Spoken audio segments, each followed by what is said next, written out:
এক সময় পেঁয়াজ কাটার বয়ে কখনো নিজে হাতে ডিম ভেজে খাইতাম না। হাত কালো হয়ে যাবে বলে কখনো আলু কাটতাম না। সবজি কাটার বয়ে মা যখন রান্নাঘরে ঢুকতো তখন মায়ের আশেপাশে থাকতাম না, রান্নাঘরে ঢুকতাম না।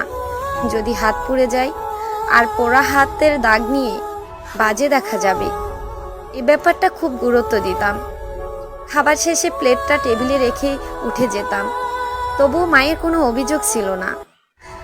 আমার মাটা খুব দুঃখী, সারা জীবন কষ্ট করে গেছে, একা একা খুব কাজ করত। কখনো বলেনি আমার মেয়েটা কোনো কাজের না, বরং বলতো আমার মেয়েটা সারাদিন অনেক খাটাখাটনি করে, প্রয়োজন নেই তার কাজ করার।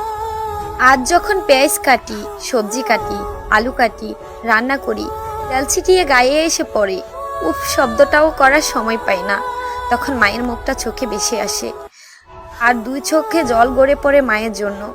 তখন খুব ইচ্ছে করে বলতে, আবার যদি মায়ের কাছে ফিরে যেতে পারতাম, তাকে কখনো কোনো কাজে করতে দিতাম না।